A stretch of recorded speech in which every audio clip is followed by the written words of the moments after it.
हम सबके शरीर की शक्ति ज़्यादा नहीं होती है। शक्ति यदि किसी की होती है तो मन की शक्ति होती है। और जो व्यक्ति अपने मन की शक्ति को पहचान लेता है वह दुनिया में कुछ भी कर सकता है। और जो व्यक्ति अपने मन की शक्ति को नहीं पहचान पाता वह शक्तिवान होकर के भी कुछ नहीं कर पाता है।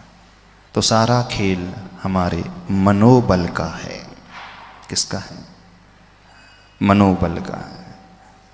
एक बहुत अच्छा उदाहरण आगम में आता है सुकुमाल मुनिराज का।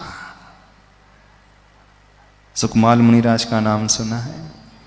वज्र वृषभ नाराज जिनका सहनन था, उत्तम सहनन। वज्र जैसे जिनकी हड्डियां थी, वज्र जैसे जिनकी कीलित हड्डियां कीलित की गई थी, वज्र का ही जिनका वेष्टन था, ऐसा मजबूत शरीर। लेकिन जिन्हें सूर्य की रोशनी भी चुभती थी, दीपक की लौ भी जिनकी आंखों से पानी बहा देती थी। हाँ, जमीन पे पैर रखते थे तो कंकड़ चुभ जाता था। कंकड़ तो छोड़ दो, आचार्य भगवान कहते थे खीरे का नाम भी ले लेते तो जिन्हें जुकाम हो जाता था। जो भोजन भी कैसे करते थे?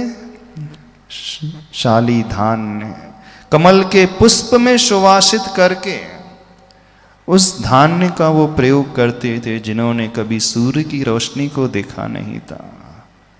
जो हमेशा रत्न रोशनी में ही, रत्न राशि में रह करके ही पला बड़ा था वो जीव सुकुमार। लेकिन शरीर कैसा था? उत्तम सहनन वाला शरीर। लेकिन एक कदम निकले घर के बाहर तो सहन नहीं कर पाते थे। इतनी सुकुमाल काया जिनकी हो गई थी और इसी कारण उनका नाम भी सुकुमाल रख। अब देखना, अंदर की शक्ति बहुत थी, लेकिन क्या हुआ? अंदर शक्ति होते हुए भी क्या व्यक्ति की काया इतनी कोमल हो सकती है? क्योंकि उनका पालन पोषण ही वैसा हुआ था, इस कारण वो अपने आप को वैसा ही मान बैठे थे। जो राई के दाने भी जिन्हें चुभते थे, सरसों का दाना भी जिन्हें चुभता था, उस समय तक जब तक वो घर में रहे अपने मनोबल को नहीं पहचान पाए।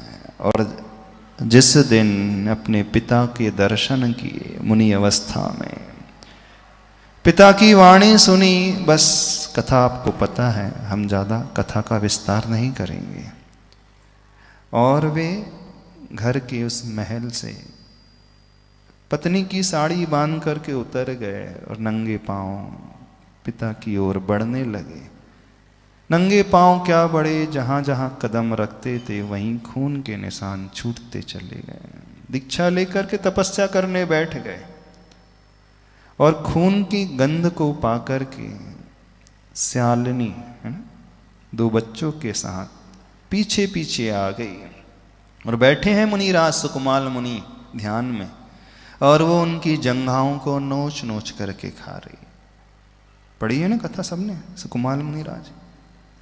अब जो सुकुमाल घर में दीपक की लौ को नहीं देख सकते थे, वही सुकुमार ध्यान से डिगे नहीं, जबकि स्यालिनी अपने युगल बच्चों सहित उनके पैर के मांस को नोच नोच करके खा रही, फिर भी डिगे नहीं।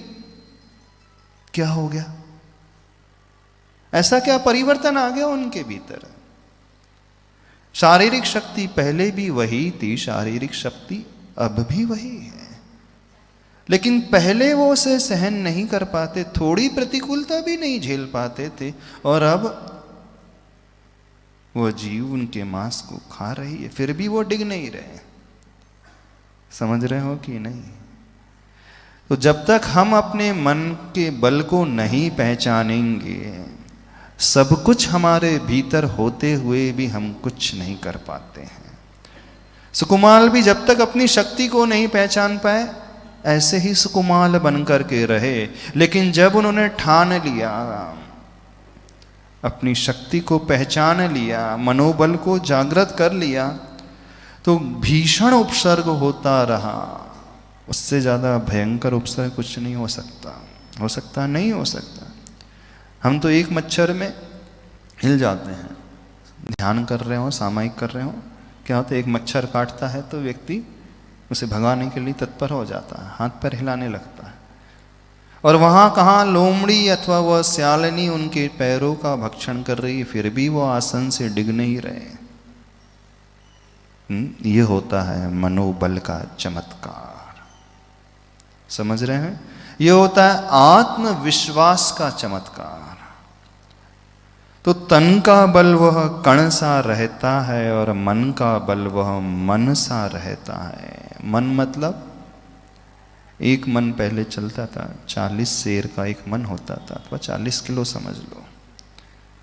तो मन का बल वो मन सा रहता है और तन का बल वो कण सा रहता है। शारीरिक शक्ति बहुत छोटी होती है, लेकिन मानसिक शक्ति बहुत ज्यादा होती है।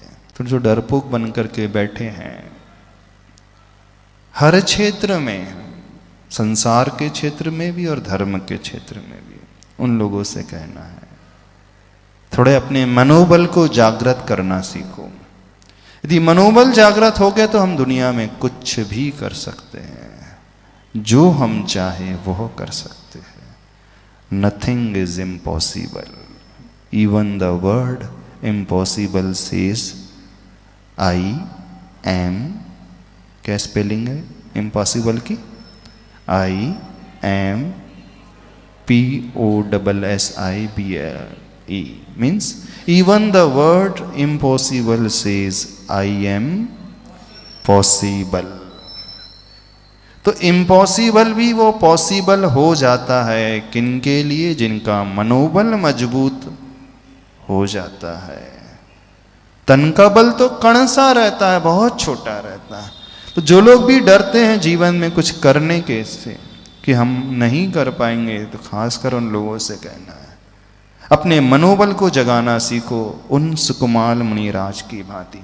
जब तक उनका मनोबल नहीं जागा था कुछ नहीं कर पाते थे, जिस दिन जागा सब कुछ कर गए। शरीर पहले भी वही था, शरीर पहले बाद में भी वैसा ही था। सैनन पहले से ही वज्र विषम नाराज था, इस बात को समझना। ऐसा नहीं है कि दीक्षा लेने के बाद उनका वज्र विषम नाराज सैनन हो गया।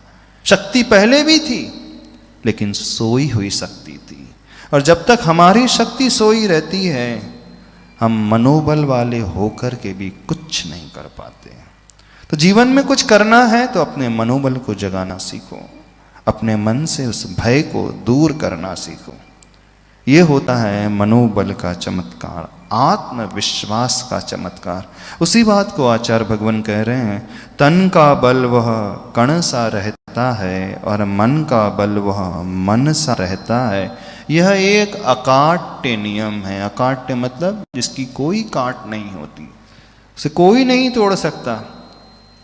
तो अपने मन बल को हम पहचाने, आखिर मनोबल वाले होकर के भी क्यों कायर की भांति हम डरते रहते हैं।